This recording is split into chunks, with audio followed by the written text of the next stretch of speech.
Assalamualaikum dan salam sejahtera. Anda sedang menonton 999. Gadis pelayan pelanggan atau GRO dan ketamin antara menu utama yang dihidangkan. Seorang lelaki yang digelar doktor oleh pelanggan di premis hiburan itu dipercayai bertindak sebagai pengedar dadah. Wartawan Tun Nizami Hashim menyertai serbuan ke atas lubuk goyang itu bersama pasukan Ibu Pejabat Polis Kontingen Negeri Sembilan. Saksikan laporannya.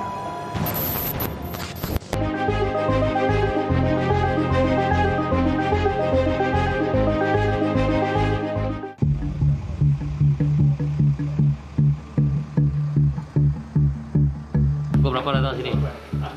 Pukul 8. Pukul 8 saya mari sini. Datang minum saya lah. Minum saja. Minum saya lah. Ini sebabnya? Hah? Itu barang sebabnya? Saya beli. Dia belilah. Ha, enjoy saja. Berapa? Entah.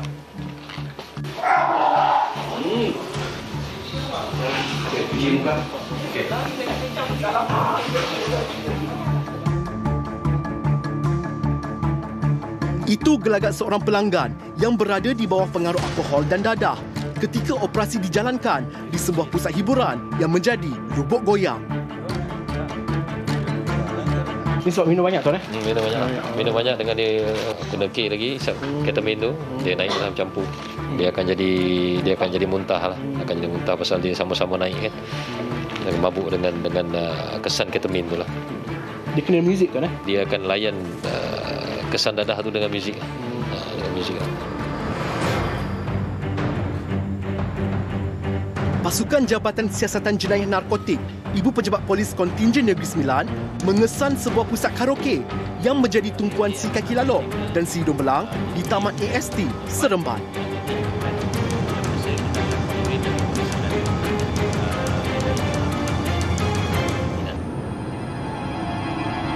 Tepat jam 10 malam, kru 999 bersama 5 pegawai dan 29 anggota polis bergerak ke lokasi sasaran yang terletak kira-kira 3 km dari IPK Negeri Sembilan.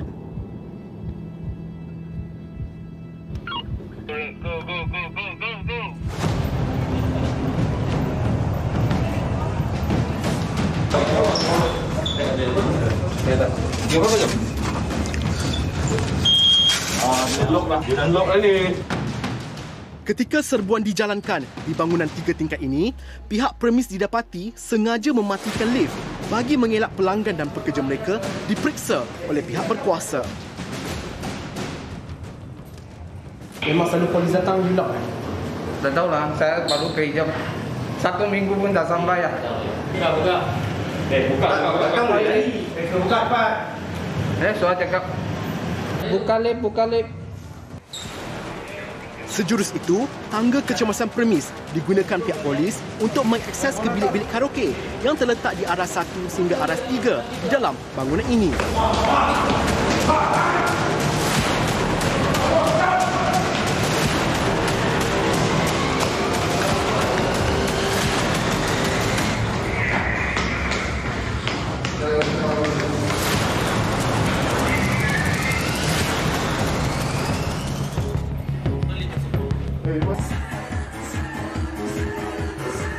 Pemeriksaan mendapati beberapa bilik karaoke didapati kosong tanpa pelanggan meskipun terdapat minuman keras dihidangkan di atas meja.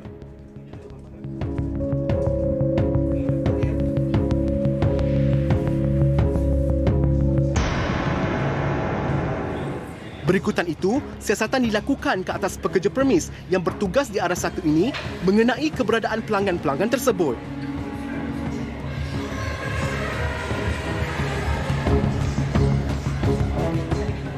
Siapa yang kontrol tu lift? Saya tahu boy lah. Boy, you panggil boy itu pekerja lah. Itu boy dia sendiri kontrolnya. Dia orang apa hak, dia orang lari, tutup sana lari. Sini ada boy tu? Ada? Tak nak. Mana itu boy? Tak tahu dia orang malah fikir lari. So. Lari sudah. Okay. Memang selalu macam tu lah kalau ada polis datang. Ya. Oh, dia akan kontrol lah. Ada tutup, larinya. Tadi dia saya lari, sapu lampat. Tak tahu dia mana pergi. Turun ni, dia akan off ni. Button lift lah tuan. Button lift. Bila kita on ni, tu dia akan on tu. Naik. Baik. Sistem mati terus. Setiap ruang pusat karaoke ini diperiksa oleh anggota penguatkuasa, termasuk tandas yang dipercayai menjadi tempat persembunyian oleh pelanggan dan pekerja permis.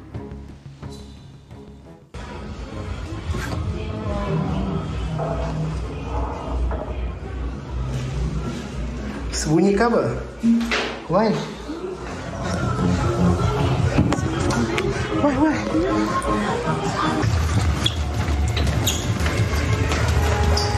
Cukup. Sini ya.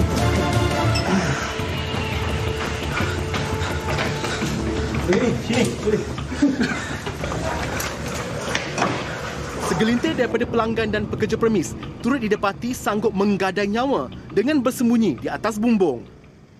Ketika lift di tingkat bawah dimatikan, beberapa wanita yang disyaki GRO dan juga pelanggan di pusat karaoke ini cuba untuk meloloskan diri menggunakan satu lorong tikus yang menghubungkan antara bangunan di tingkat 1 ini dengan sebuah hotel yang masih dalam pembinaan.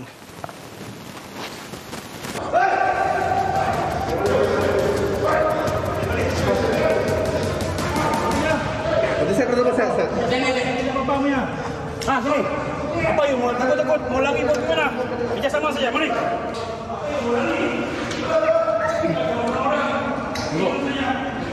Mau taking saja. Sampai takut mau taking lari. Keluar.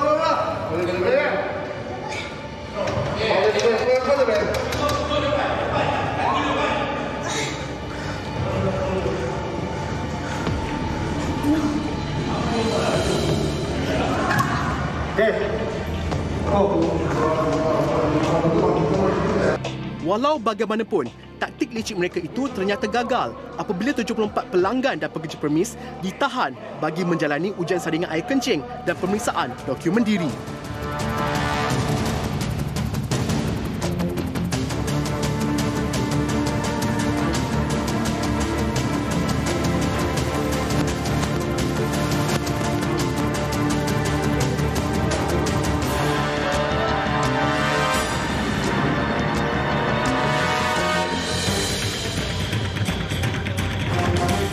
Pekerja permis berusia 28 tahun ini antara yang ditahan ketika bersembunyi di atas bumbung.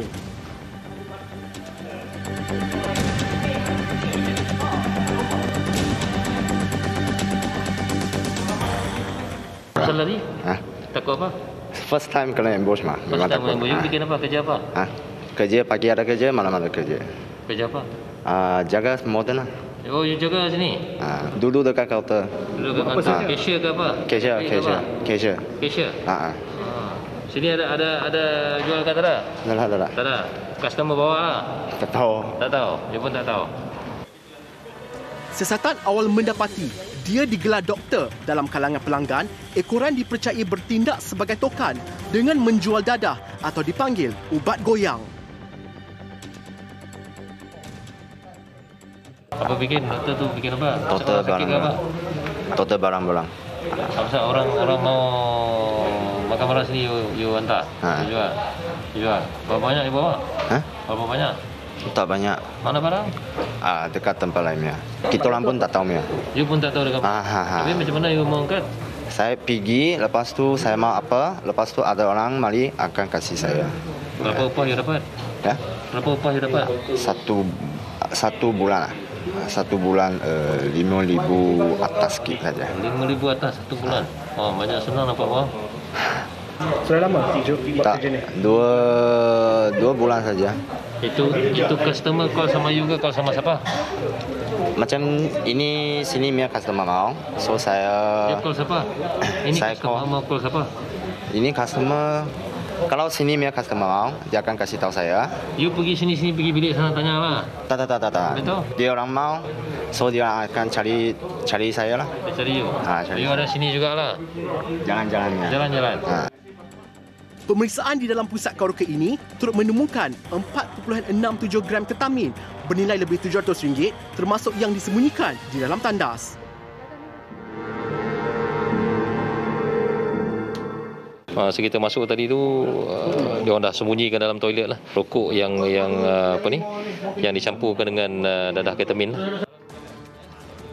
Hasil ujian saringan air kencing, 17 pelanggan dan pekerja premis didapati positif ketamin dan mereka ditahan untuk disiasat di bawah Akta Dadah Berbahaya 1952. Berapa harga itu barang? 160. Di mana beli? Sini. Dalam klub ni juga? Dalam pusat karaoke ni juga? Dalam. You sudah ambil tadi? Ada sisa sikit.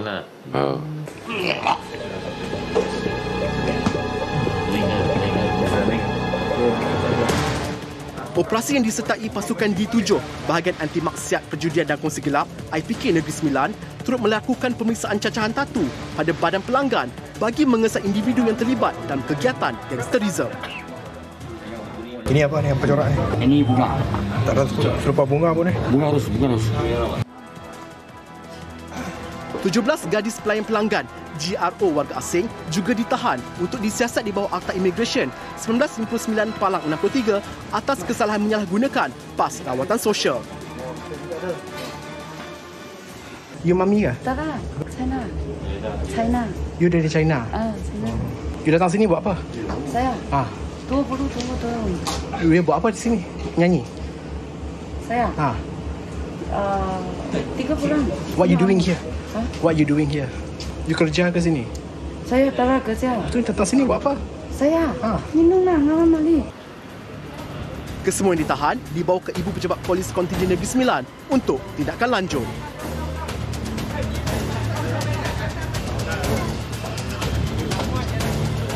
Operasi tamat pada jam 4 pagi. Laporan Tun Hizami Hashim, 999.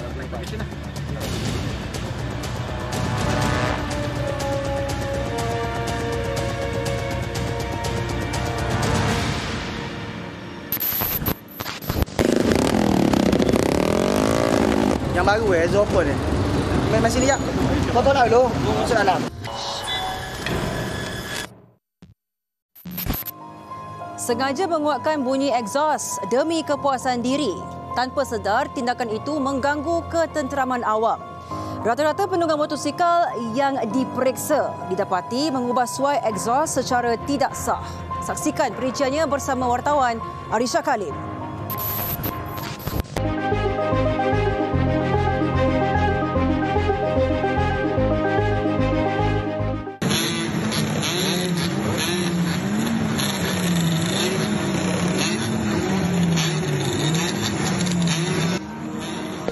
Itu tindakan nakal sekumpulan penunggang motosikal yang menguatkan bunyi egzos di sekitar Bandaraya Kuala Lumpur.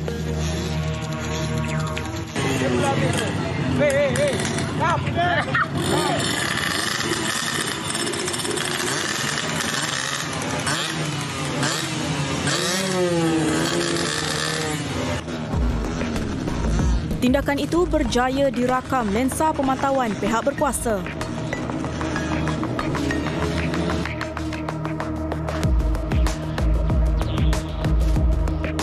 Bagi mengawal kegiatan tersebut, pihak Jabatan Siasatan dan Penguatkuasaan Trafik Kuala Lumpur meneruskan operasi secara berkala. Beberapa lokasi hotspot sekitar Kuala Lumpur turut dikenal pasti. Menurut polis, lokasi tersebut sentiasa menjadi sasaran geng bermotosikal berkumpul sebelum masing-masing melakukan aksi samsing jalanan.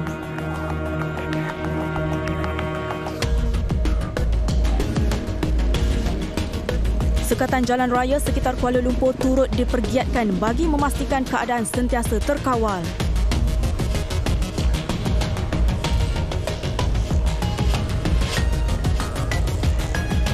Namun, ada yang sanggup melarikan diri dengan melawan arus jalan sejurus melihat pihak berkuasa melakukan sekatan jalan raya.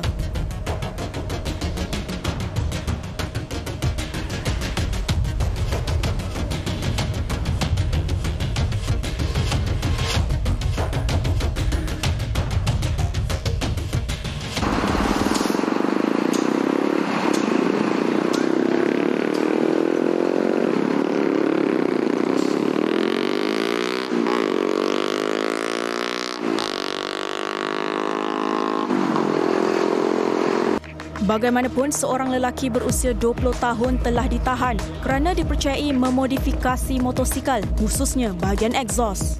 Yang baru exhaust apa ni? Mai sini jap.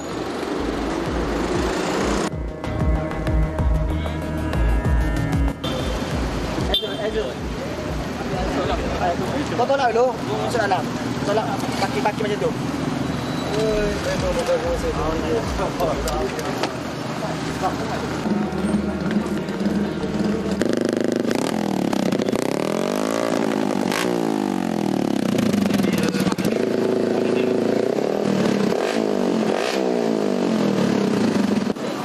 Semira ada, semira. Semira tak ada. Nak ke mana ni? Nak pergi jalan-jalan, cuti.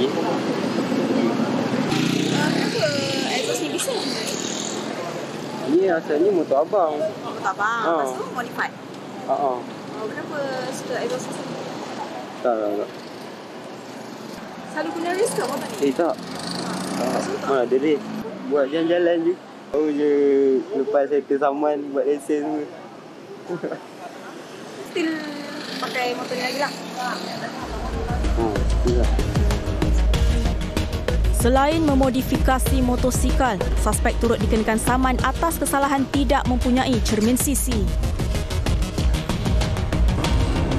Operasi tersebut turut berjaya menahan 5 mat rempit berusia lingkungan bawah 18 tahun selepas didapati melakukan aksi berbahaya sekitar Lebuhraya, Kuala Lumpur.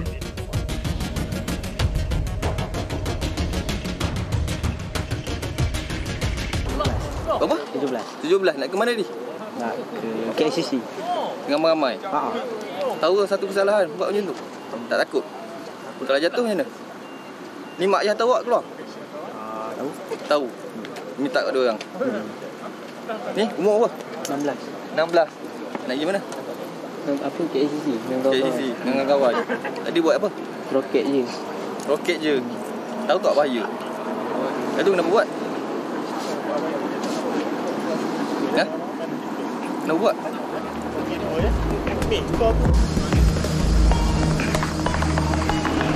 Susulan itu, kesemua motosikal yang ditahan dibawa ke Balai Polis Trafik Kuala Lumpur bagi tindakan lanjut yang akan dijalankan oleh Jabatan Alam Sekitar. Motor nama-nama ni? Motor nama-nama?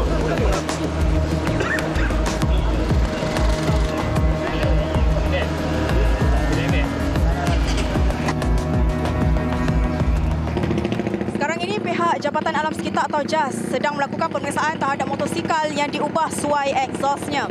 Dan menurut pihak JAS, mana-mana pemilik motosikal yang didapati mengubah suai exhaust melebihi paras bunyi iaitu 95 desibel akan dikenakan tindakan atau kompaun sebanyak RM300 serta-merta. Dan jika mereka gagal berbuat demikian, tindakan susulan akan dikenakan.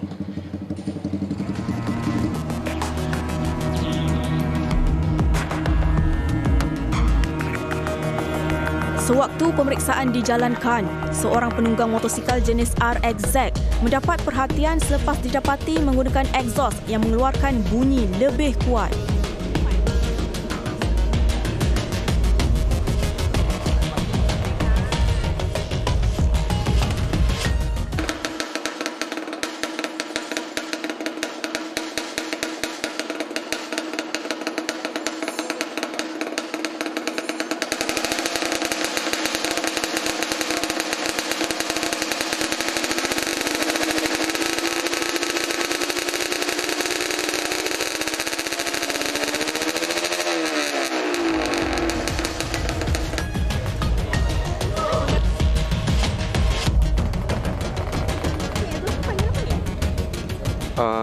Ada yang panggil seluncur, ada yang panggil senampang untuk performa enjin lah.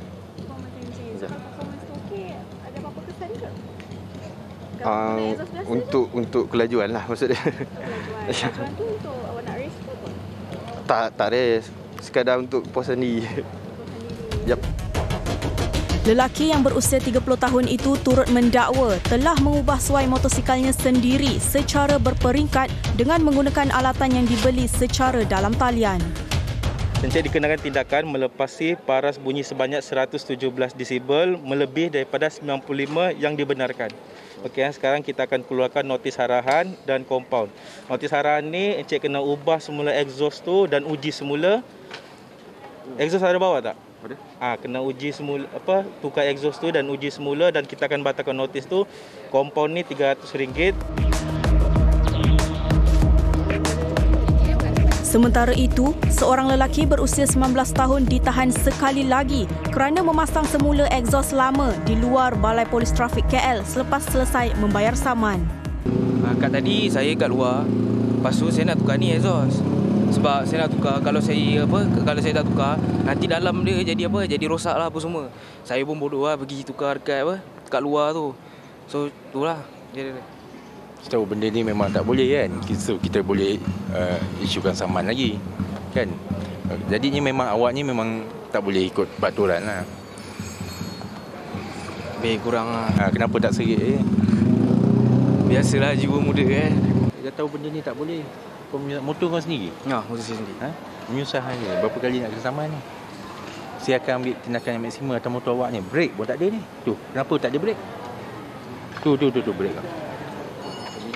Pemijak kau. Apa jenis ni? Tak nak ada brake kau. Benda ni dibuat untuk keselamatan kau. Lesen ada tak? Lesen tak ada. Habis tu? Lesen tak ada ni, kau tahu tak kau mati je 1 sen pun tak dapat. Keluarga awak apa pun tak dapat. Kau tahu tak nilai nyawa awak? Menurut Ketua Polis JSPT Kuala Lumpur, Asisten Komisioner Sarifuddin Muhammad Saleh, sebanyak 815 saman telah dikenakan atas pelbagai kesalahan trafik sepanjang operasi dijalankan.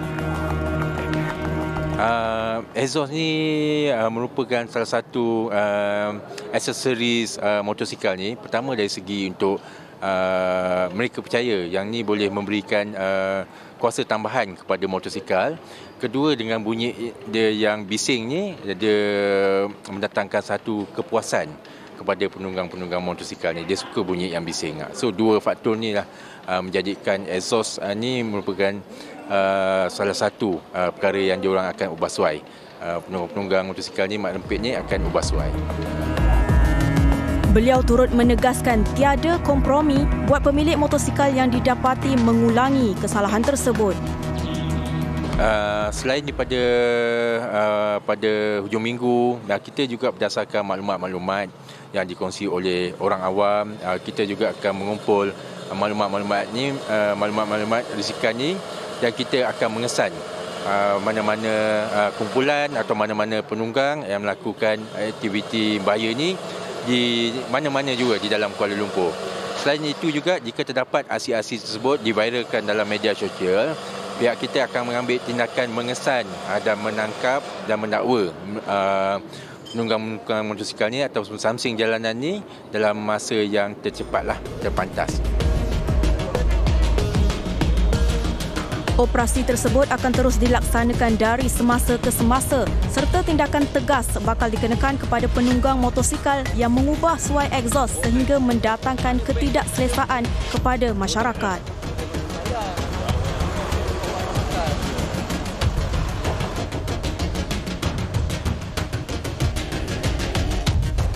Laporan Aris Syakalim, 999.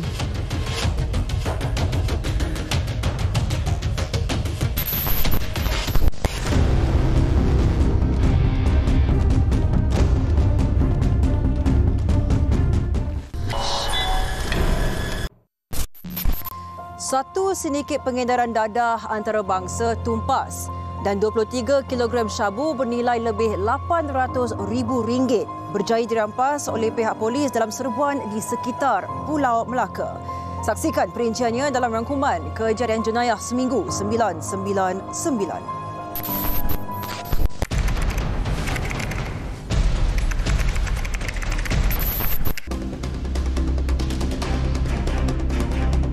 Sindiket pengedaran dadah antarabangsa berjaya ditumpaskan pihak polis susulan penahanan seorang lelaki tempatan berusia 50 tahun ketika serbuan sekitar Pulau Melaka pada 21 November lalu.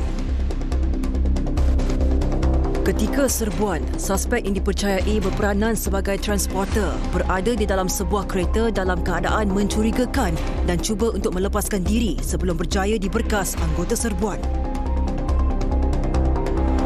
Polis berjaya merampas kira-kira 23 kg dadah jenis metamfetamin atau syabu yang bernilai lebih RM800,000. Suspek direman selama 7 hari bagi membantu siasatan mengikut Seksyen 39B Akta Dadah Berbahaya 1952.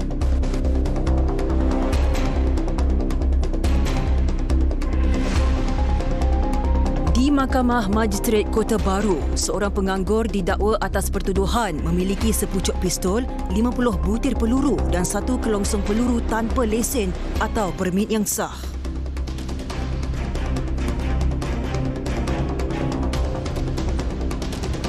Tertuduh berusia 32 tahun itu bagaimanapun mengaku tidak bersalah melakukan kesalahan itu di sebuah bilik sekitar Kampung Kubang Tuman, Jalan Pengkalan Cepa pada 14 November lalu.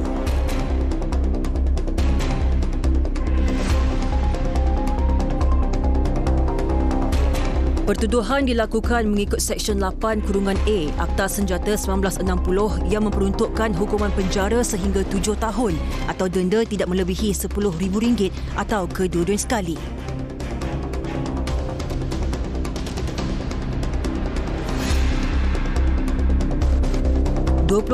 November 6 pekerja kilang warga Myanmar dihadapkan ke Mahkamah Session Air Keroh atas 2 pertuduhan membelasah 2 beranak termasuk seorang bekas pengawal keselamatan sehingga koma.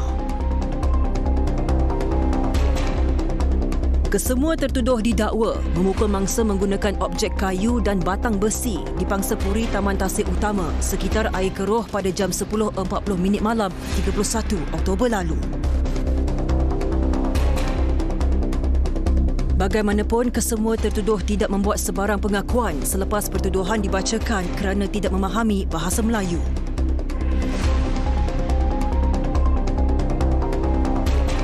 Pendakwaan dibuat mengikut Seksyen 326 Kanun Keseksaan.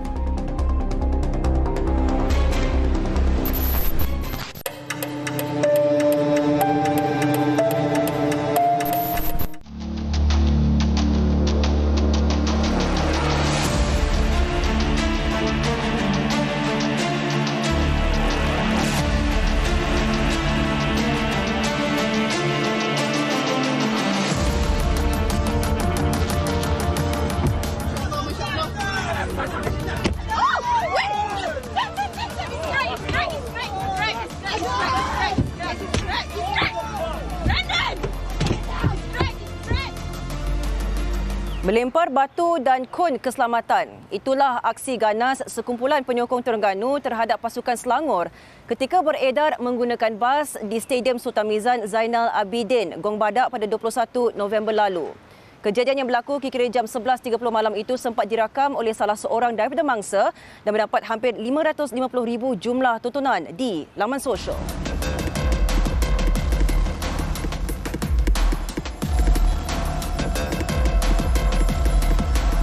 Pandangan saya mengenai video berkenaan dengan bola kan, pergaduhan bola adalah tidak baguslah. Maknanya dari segi sukan itu sepatutnya orang ambil iktibar yang bola ni, sukan ni ialah untuk friendship, untuk bersama-sama dengan komuniti.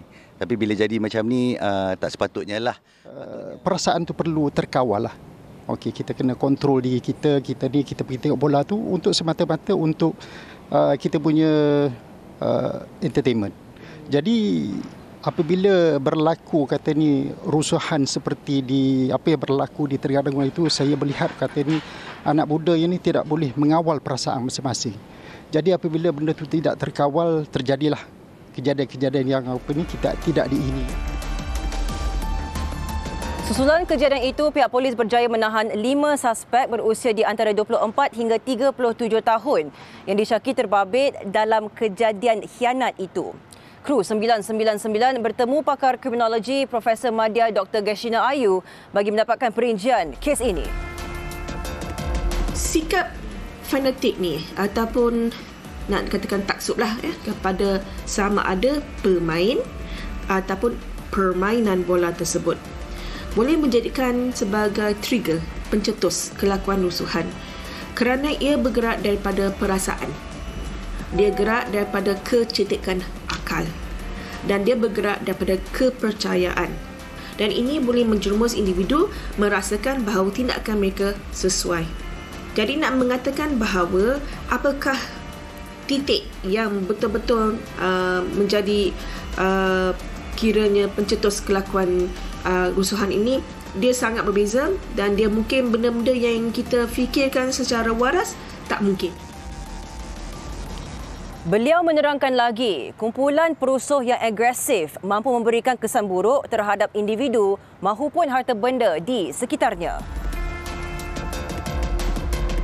Agresif mob ni bererti satu kumpulan perusuh yang agresif di mana mereka suka dan memang akan buat lepaskan rasa frust, rasa kemarahan dengan niat memang bertujuan untuk merosakkan sesuatu dan menyebabkan kekecohan.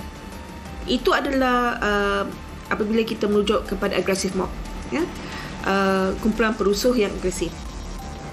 Profesor Madya Dr. Geshina Ayu turut menasihati orang awam agar sentiasa berwaspada dan terus menghubungi pihak polis sekiranya berhadapan dengan perusuh.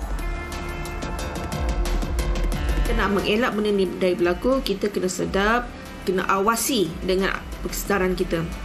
Nampak ada sekumpulan dewasa ke remaja ke sesiapalah, sekumpulan orang yang kita dalam firasat hati rasa syakwa sangka, rasa risau, bertindaklah, larikan diri daripada situasi tersebut. Apabila kita dah tak boleh nak buat apa lagi, sila telefon dan hubungi polis. Lakukan sesuatu, selamatkan diri. Dah nampak dah ada ura-ura tu, jauhi diri. Kesemua suspek direman selama 4 hari dan disiasat di bawah Seksyen 427 Kanun Keseksaan atas kesalahan melakukan khianat. Air semakin lama semakin tinggi, barang-barang sudah dianjurkan pergi sungai lah. Apa yang kami buat cuma berzikirlah kepada Allah SWT.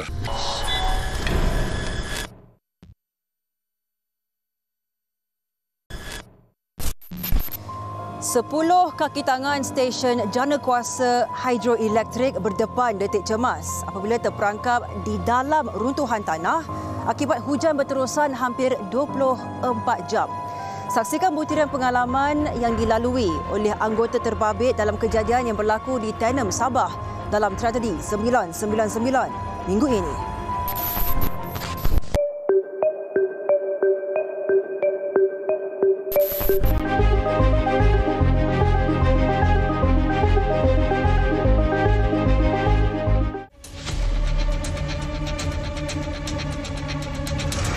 Stesen Janakuasa Hidroelektrik Tenem, Pangi adalah satu-satunya janakuasa hidroelektrik di Sabah. Pada petang 31 Oktober lalu, hujan lebat berterusan menyebabkan tanah runtuh di stesen ini.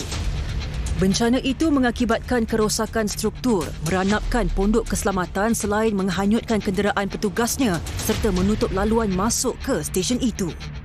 Ekoran kejadian itu, Sabah Electricity Sendirian Berhad SESB menutup operasi stesen janakuasa Hidro Tenem Pangi dengan serta-merta. Pasukan penyelamat dari Balai Bomba dan Penyelamat BBP Tenem turut memberikan bantuan mengeluarkan pekerja stesen berkenaan yang terperangkap akibat tanah runtuh. Ketika itu ada 10 anggota kerja yang bertugas, 2 polis bantuan di pondok pengawal dan 2 di intake house. Dan selebihnya 4 orang lagi di power station. Lantaran daripada kejadian ini, kita telah emergency shutdown kita punya stesen janakuasa dan semua anggota kerja yang berada di sini terperangkap. Ketua Pegawai Eksekutif SESB, Muhammad Yaakob Jaafar berkata, kejadian itu bagaimanapun tidak menjejaskan bekalan elektrik di Tenem serta di sistem grid Sabah.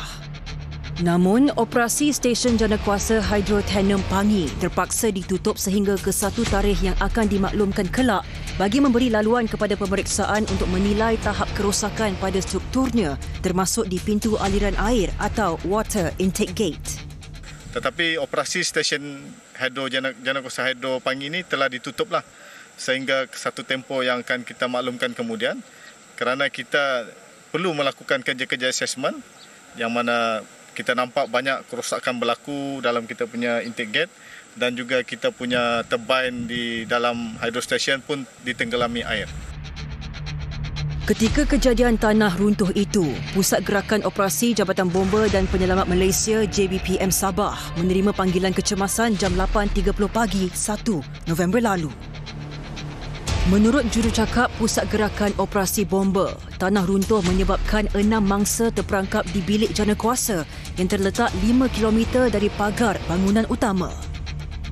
Tanah runtuh yang membawa limpahan air dan bongkahan batu besar turut menimbus jalan masuk dan pagar bangunan utama stesen janakuasa terbabit, menyebabkan jalan berkenaan tidak dapat dilalui.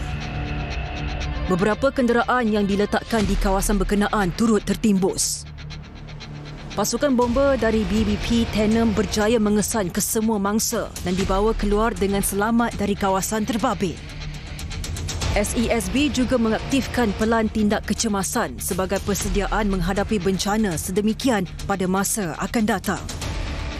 Lesson yang kita belajar daripada ni, kita selain daripada menumpukan emergency drill evacuation di powerhouse, kita juga akan menumpukan latihan evacuation yang melibatkan kejadian tanah runtuh lah. Menceritakan detik-detik cemas itu, pekerja stesen Hydrotenem Pangi dan anggota polis bantuan yang terperangkap dalam kejadian itu memberitahu peristiwa itu amat luar biasa dan tidak dijangka. Lebih kurang jam 7.20, kedengaran dentuman bunyi yang kuat sebelah dari arah sini. Jadi kami memang tidak dapat melarikan diri karena pada waktu itu blackout. Jadi memang suasana itu memang amat kami tidak nampak apa yang berlaku di luar sana lah. Jadi setelah itu air semakin lama semakin tinggi, barang-barang apa yang kami ada seperti kereta, motor tidak nampak kelihatan lagi. Sudah ada yang lain sudah dianjurkan pergi sungai lah. Pada ketika itu batu mengimpit tu kita punya pondok dan apa yang kami buat cuma berzikirlah kepada Allah SWT. Tiba-tiba tanah runtuh melanda kami punya pondok. Ya, lepas tu kami tidak dapat lari ke mana-mana. Kami cuma bertahan di dalam pondok tu sajalah. Dianggarkan sehingga jam 9.30 malam. Hujan berhenti seketika dan juga kami cuba untuk keluar, tapi lumpur pada paras itu sudah melebihi lutut.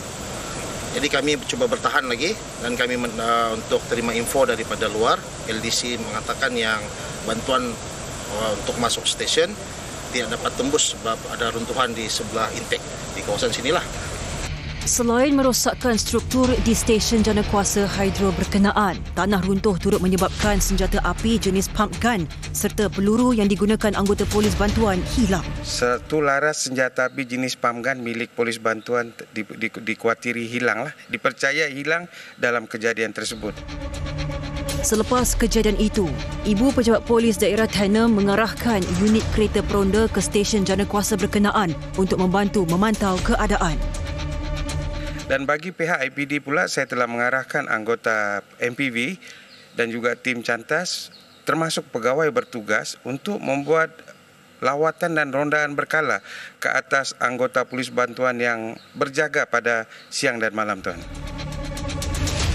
Saya berada di kawasan terjadi tanah runtuh yang mana kawasan ini tempat saya meninjau ni adalah kawasan Pondok Kawalan Keselamatan yang mana batu-batu ni menghempap Pondok Kawalan Keselamatan ni hingga musnah daripada runtuhan tersebut. Laporan Muhammad Yazir Mahmud, 999. Saudara, jangan lupa bersama kami di minggu hadapan untuk paparan berita jenayah terkini dan tindakan penguatkuasaan. Sebarang maklumat, aduan dan video mengenai jenayah boleh disalurkan menerusi email, Facebook dan juga Instagram rasmi 999 seperti tertera. Saya Sofia Nur Solihatun mewakili tim penerbitan 999 mengucapkan Assalamualaikum dan selamat malam. Ingat, jenayah membawa padah.